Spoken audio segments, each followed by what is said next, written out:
Travel across Kentucky today, and one can easily find traces of the prominent McDowell family, who played an outsized role in the founding of Kentucky. Less known, however, is Dr. Ephraim McDowell. He married the oldest daughter of Governor Isaac Shelby, and in 1809 performed what is believed to be the first known removal of an ovarian tumor. A man of contradictions, McDowell enslaved numerous people throughout his life, even as he saved the lives of several African American women. Join us today for a discussion with a former KHS research fellow who explores McDowell's groundbreaking medical career, as we explore the pages of Kentucky history with Kentucky Chronicles. I'm Alan Fletcher, the Associate Editor of the Register of the Kentucky Historical Society and the new host of Kentucky Chronicles. Dr. Joan Cashin is a professor of history at The Ohio State University. She earned her PhD from Harvard University. She has published an array of books, including A Family Venture, Men and Women on the Southern Frontier, First Lady of the Confederacy, Varina Davis's Civil War, and War Stuff, The Struggle for Human and Environmental Resources in the American Civil War.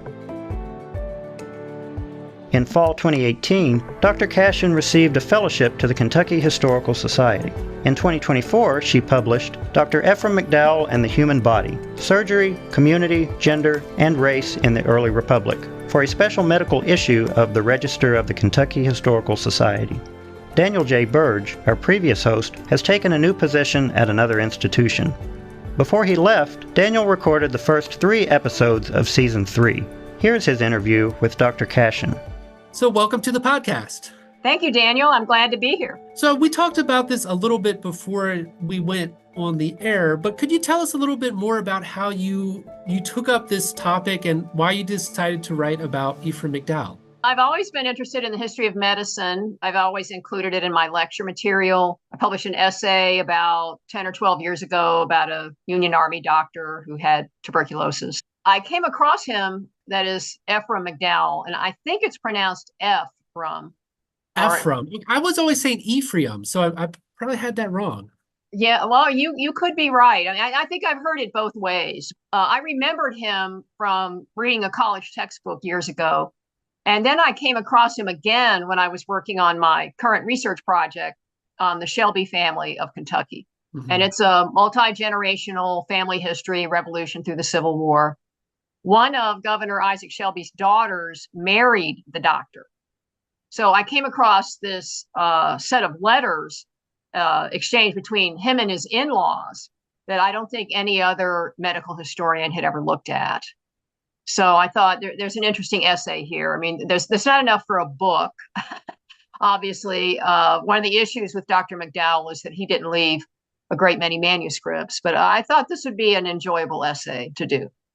I will add, too, that the longer I've been doing this, the more I appreciate people who will do an article instead of, turning everything into a book project. It not only helps our journal, but a lot of times we've gotten such good submissions just based on something like you said. It didn't have to be a book, but there was just a really good article, and we're always happy with the Register to publish those. And I hope our readers. Oh, yeah.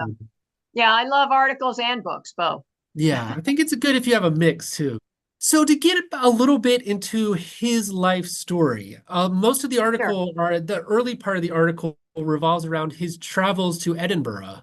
Can you tell us a little bit more about how his time in Scotland changes his own perspective, both sort of as an American, but also his view of medicine? Absolutely. He studied at the University of Edinburgh for 2 years in the 1790s, and it was probably the best medical school in the English-speaking world. So it had a major impact on him, on how he perceived his duties as a physician, the factual knowledge that he acquired, the habits of mind that he acquired. His father, Samuel McDowell, was a Revolutionary War veteran, and he believed in education. He was a big advocate for it in Kentucky. And when his son expressed interest in going into medicine, the son studied with a doctor in Virginia for a while and then went to Edinburgh. And he had the good fortune to come into contact with a doctor named John Bell. He was well known in his own lifetime as a skilled surgeon and an excellent teacher. And he had a big impact on McDowell. He learned from all the faculty.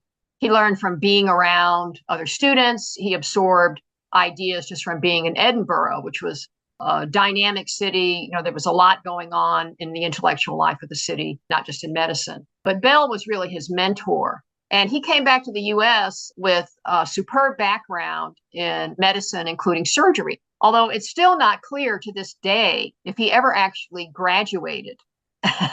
If he ever actually got his degree. Some people say he did, and some people say he didn't. His father may have run out of money.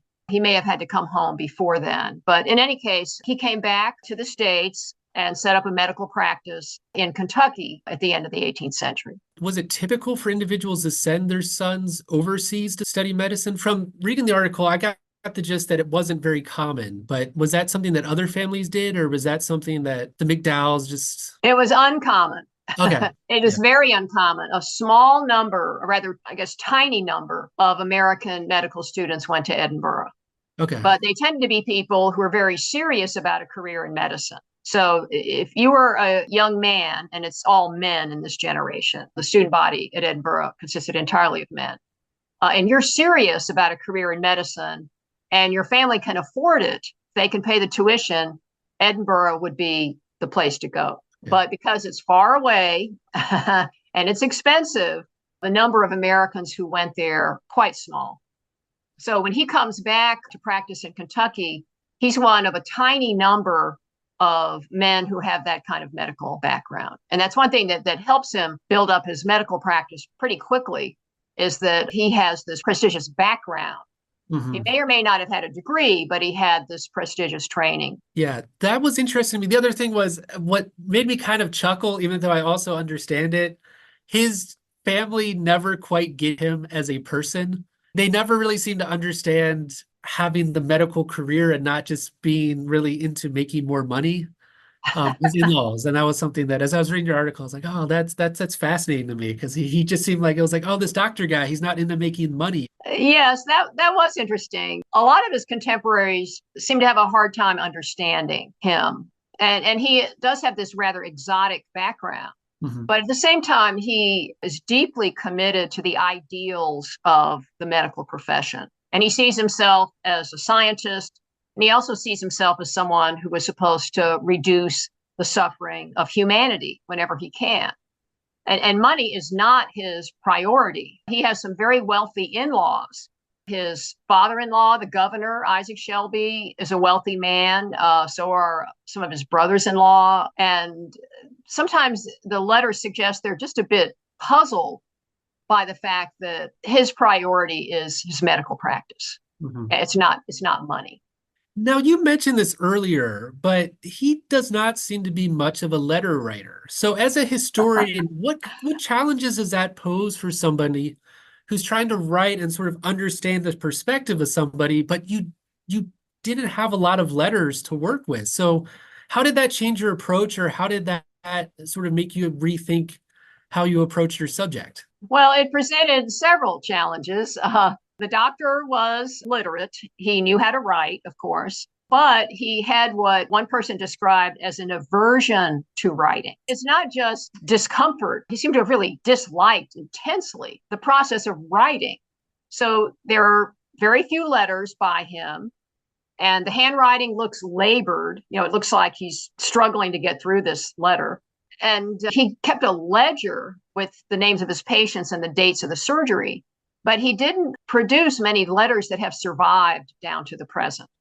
He did publish 2 essays about his surgeries, which are invaluable to historians. Mm-hmm. And other people wrote about him. Fortunately for historians, 2 doctors from the 19th century were very interested in McDowell's career. They left a good deal of information. They contacted family members who were still alive after McDowell died.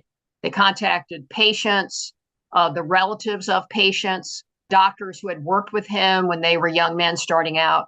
So there was a body of evidence, but I wouldn't call it a substantial body of evidence. So I think that's one reason why there hasn't been very much done about McDowell, is that mm-hmm. there is this kind of maddening shortage of manuscript sources. But there is enough for an essay, let me assure you. One of the things you went into quite a bit of the surgeries that he had done over the course of his life. But can you tell us a little bit about why the ovariotomy was such a significant operation to perform in that day and age? First of all, it's because women who develop ovarian tumors often suffer terrible pain, and the tumor is always fatal. Sooner or later, the woman dies, but often after a great deal of suffering. It's really a blight on the history of American women. There's this deadly illness that medical science, up until McDowell, did not know how to treat. And actually, John Bell, McDowell's mentor in Edinburgh, said apparently that he doubted if a woman could ever survive that operation. But McDowell, who had great respect for John Bell, nonetheless decided he was going to try it. And the reason he tried it is because some other doctors contacted him and told him about a patient in Kentucky named Jane Crawford. This was in 1809.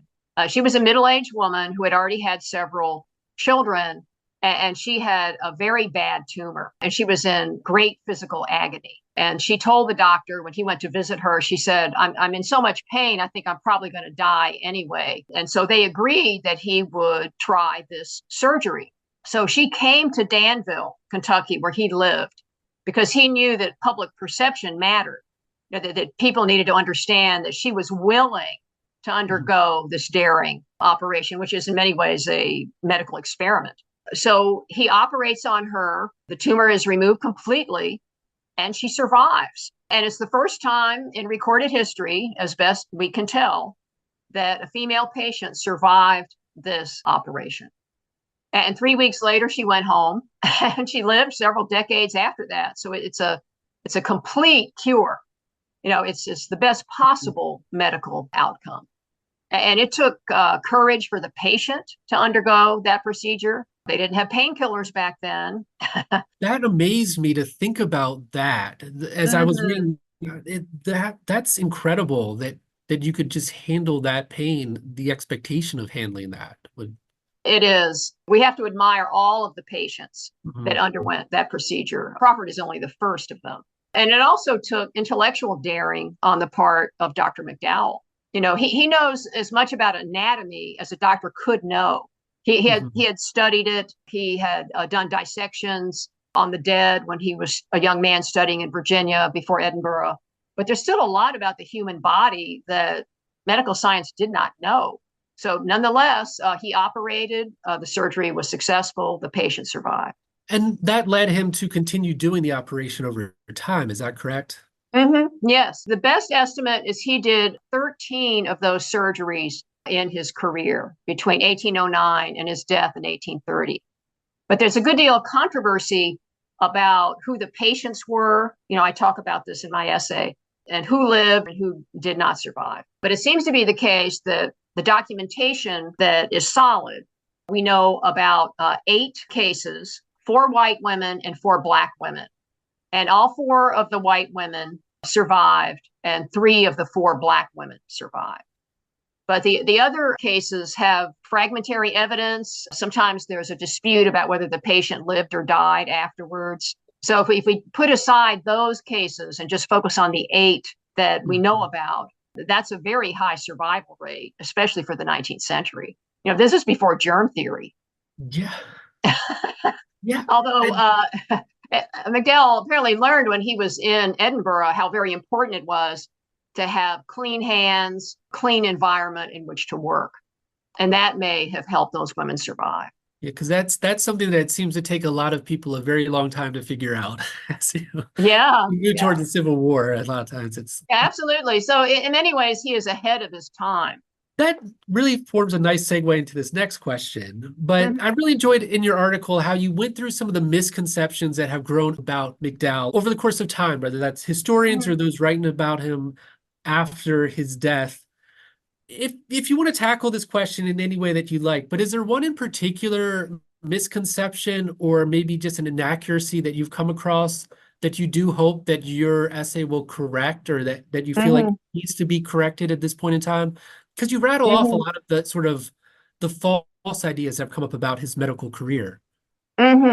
Yes, there are a number of inaccuracies in the way that historians have written about McDowell. And I'm not really sure how some of them came about because he did publish those two essays himself in the 18 teens. And Samuel Gross published actually about him several times. And another doctor, August Schachner, who practiced in 19th century Kentucky, he published a full length biography. So there is some evidence out there, but the misconceptions include the number of surgeries. Quite a few scholars have gotten that wrong. I think because they didn't explore all of these sources about how many lived and how many died, and also about the racial identity of the patients. A couple of scholars have implied or stated that he operated only on Black women, which is not true.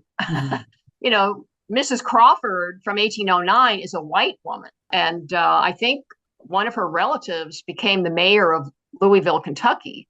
So this is her racial identity is well established. She's a white woman. And also that McDowell was seeking out patients in kind of a calculating fashion, looking for women he could operate on, regardless of their how it affected the patients themselves. That he was kind of callous and insensitive. And there's no evidence of that either. In fact, Samuel Gross said that McDowell tried very hard to get patients to relax, to speak to them in a soothing way. And that's the word that Samuel Gross used. And it's crystal clear to me from the historical evidence that he wants to save human life. He's a doctor. Right. That's the purpose of his existence. He's completely dedicated to his medical practice.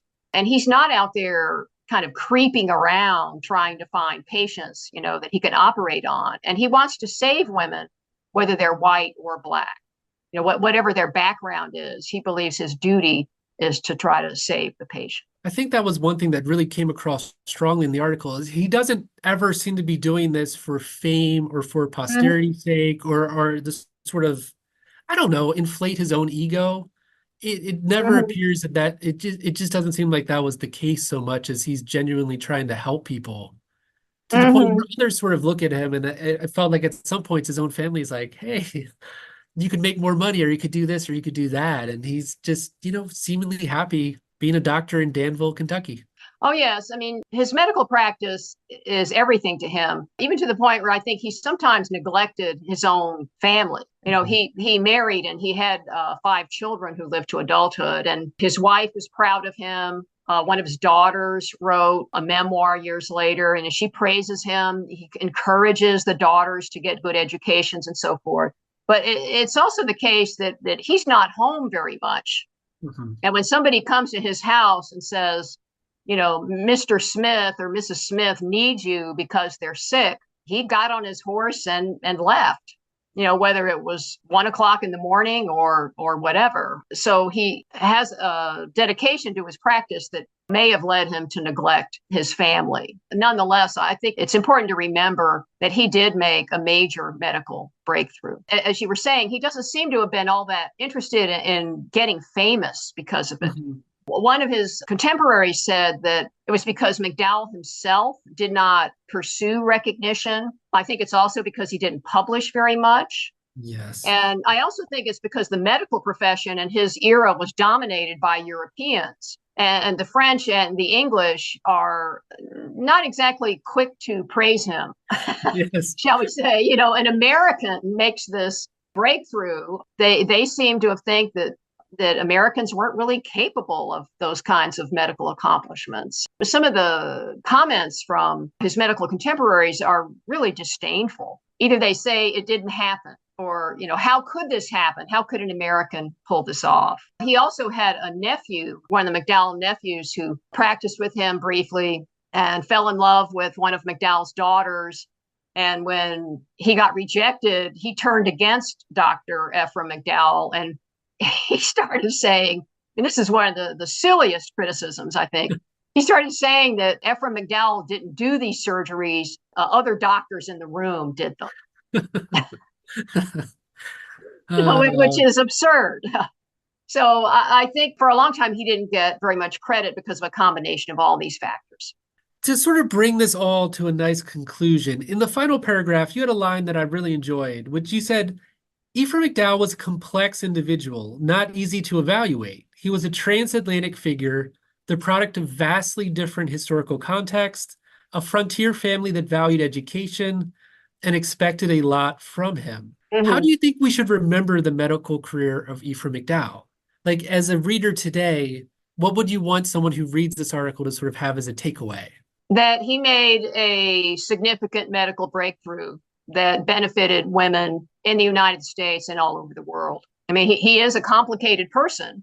You know, he grows up in frontier Virginia and Kentucky, and then he goes literally across the globe to what is probably the best medical school in the English-speaking world, and acquires this unusual set of skills and an unusual level of knowledge, which he brings back with him and immediately deploys it in his medical practice. He's a zealous practitioner.